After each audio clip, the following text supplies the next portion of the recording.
Meghan Markle a-t-elle fait un royal faux pas en dévoilant par accident le surnom qu'elle donne à Harry dans l'intimité? Meghan Markle avait révélé par erreur le surnom intime de Harry il y a 2 ans. Elle avait lâché l'info lors du passage de son mari dans l'émission de James Corden. Lors d'un appel FaceTime avec l'animateur, Meghan avait gratifié Harry d'un petit Az. Az est la contraction de husband, mari. Dans la famille royale, chacun a droit à son petit surnom. En 2012, Kate Middleton révélait ainsi avoir hérité de celui de son cochon d'Inde à l'école primaire. Ses petits camarades de classe avaient pris l'habitude de l'appeler Skeak, Queen, comme son animal de compagnie. La princesse de Galles répondait au petit nom de Waititi au Marlborough College quand son amoureux, le prince William, ne lui avait pas encore fait sa demande en mariage. Depuis qu'il lui a passé la bague au doigt, son mari la surnommerait Poupée. Le prince de Galles, lui, a utilisé un pseudonyme, Steve, pour éviter les ragots à l'université avant de donner le droit à ses amis de l'appeler Will Zebaldi, chauve, à sa femme.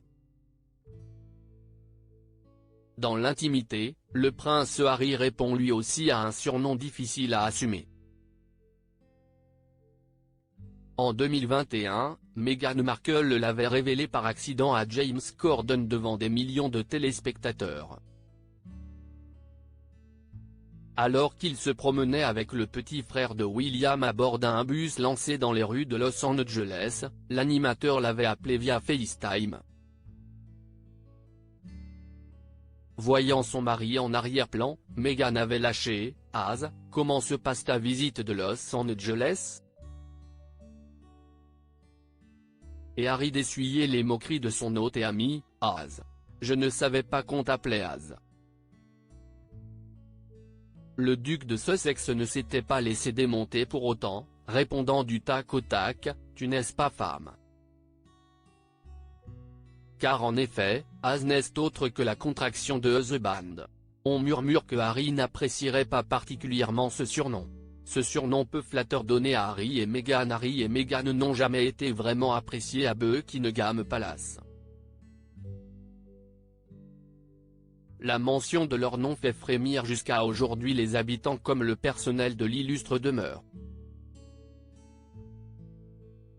Lorsque les noms du duc et de la duchesse de Sussex jaillissent à la cour, les courtiers bronches échangent de conversations ou bien les surnomment ces personnes qui vivent à l'étranger, révélait le Mail on Sunday l'an dernier. Gilles Brandrat, auteur du livre Elizabeth, en Intimate Portrait, précisait, si Harry et Meghan sont mentionnés à des membres de la famille royale, ceux-ci sourient brièvement et lâchent un « nous leur souhaitons le meilleur et rien de plus ». Voilà qui ne doit pas faire plaisir aux exilés californiens.